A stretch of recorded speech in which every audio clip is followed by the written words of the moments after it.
What was watching film from that last game like? Yeah, I mean, we watched most of the film actually as a defensive unit, and yeah, it was kind of good. Obviously embarrassing to see the mistakes we made, and just flat out physical in most aspects. But it was kind of good to look at it in a different perspective as the whole unit.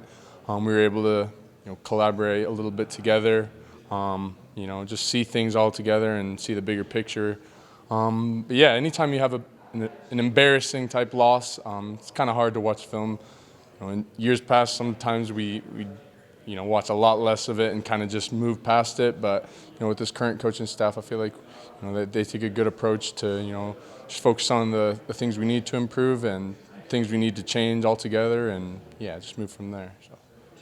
Jake talked a little bit about how he thought maybe the fight wasn't there, maybe in the second half of the defense that you've had in the past. Why do you think that was?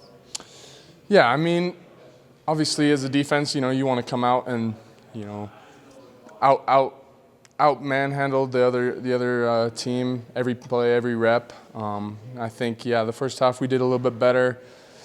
Second half, I mean, it's just a matter of I heard a little bit of what Jay was saying at the end. We weren't really responding to those quick deficits. Getting out to a 14-0 start in a lot of road games. So it's been kind of a trend for us.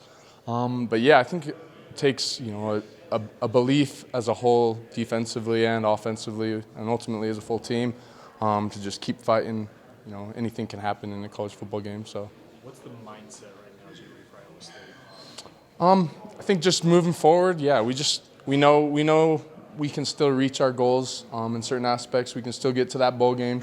We can still finish the season strong. So I think, we're always looking forward to the next game. I know, especially for me, my mindset is, I only got 3 guaranteed games left at BYU and for my college career. So I think I just want to make the most out of every game, every opportunity I get to go out on the field, put the best film I possibly can out there. So yeah. Sort of your BYU career, you kind of dealt with injury. How have you avoided it this year?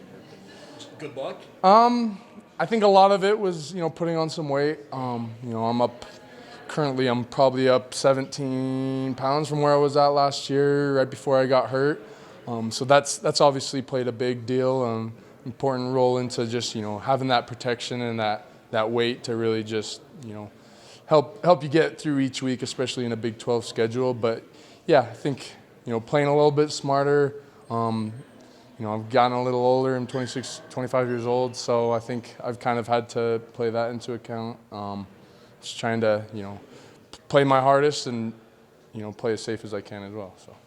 You touched on it a little bit, but what would getting to a bowl game, being able to extend the season next game, mean for you personally and just for a group that's going out and kind of wants to go out the right way?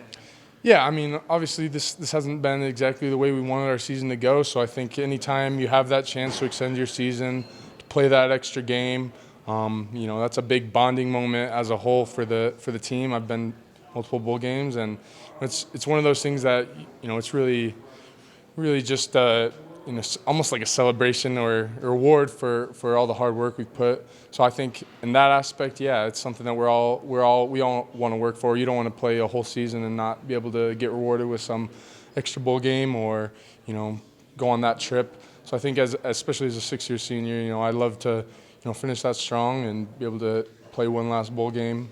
Take my wife. I just got married, so she's been my girlfriend for the last 2 years, so she hasn't been able to come along. So it'd be nice to take my wife along for the last bowl game as well. So. Has there been urgency around it? Obviously, you guys got 3 more games, but what's the urgency been like? Maybe Saturday is the time to get going. Yeah, I mean, we came out this week. We're coming out. We're taking a different approach to practice. I don't know if you can tell, but I'm still recovering from practice today. I was a grinder, so I think everyone's taken that right approach towards practice. I think that's ultimately where it starts. If you practice hard throughout the week, good things will happen. So I think just trusting that full process of that in-season week, being smart with it as well. Trusting our sports scientists, they get us right. They get us the rest we need, as well as They tell us when we need to push it, especially in the weight room as well. So I think, we're just trying to follow the plan, follow what our coaches have laid out for us. So.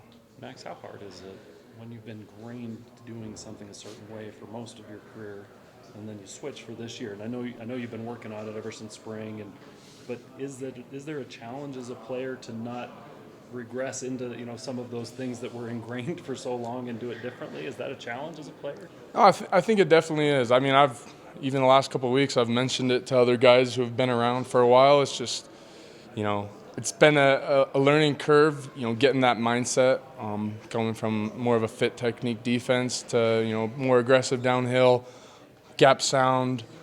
So yeah, in a way, it's taken some getting used to, and just in terms of the way our defensive staff is coached compared to our last staff, there's a lot of differences in the way the program is being run. So yeah, especially for me, who's been, with around the same guys, the same coaches for 5 years, it's been an adjustment. But I love them. I see what they're trying to do, and I respect them, and I'm just gonna trust what they have to coach and teach me up. So.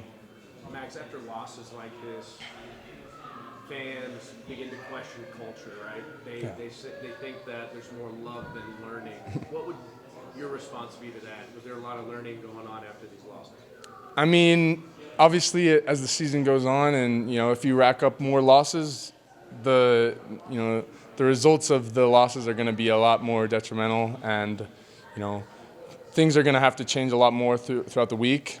So I think in that regard, it's kind of hit us a little bit deeper this week, and we want to never feel that again, that embarrassment. We don't want to let down Cougar Nation, obviously, but ultimately, when it comes down to it, the people inside this building they know what's really going on, and the culture and everything, and I think the culture is great. I mean, I haven't noticed a change in culture. Maybe there were some games where we lacked that discipline and that really fire out power, just come out of the gates swinging. But culture-wise, I think Kalani's doing a great job keeping the team together. Us as leaders, we're trying to do the same within our position groups. So What's the challenge that Iowa State presents? What do you see from them? They're very, very physical team. A lot of those guys, they come from, I don't know if I want to say farming background, but you can definitely tell these guys are hard workers. They like to get their hands dirty. They're going to come out physical every play. So in a lot of ways, they're very similar to West Virginia's offensive line. They got some mean guys, good offensive linemen, great running backs, quarterback who doesn't make that many mistakes. So it's going to be a big test. There's a lot of things we need to work on, a lot of adjustments we need to make. But I heard you got a new NIL deal for Burger. What's going on with that? Yeah, I mean, we've been working on it for a second, but me and Harrison Taggart and AJ Vongchan, we collabed with Backdoor Burger, so we're releasing a little burger. It's not a burger, I guess it's a chicken sandwich with some mozzarella sticks. It's some trial and error to come up with that, but props to Backdoor Burger. Come out on Thursday if you'd like, 7 to 9. We'd love to have you there. I mean, it won't necessarily benefit me anymore, but I'd love to meet the fans and whatnot, and just show you guys our creation, I guess. And mostly the owner there, he can take credit for it, but we got to choose between some options, so it's what we came down to. So. Free burger for the meat? Yeah, no, come through. I got you. Yep, yeah. Good one to wrap up on No your worries. advertising. Yeah, Nice a little job. ad. Yeah, there you go. Appreciate it, man. Thank you.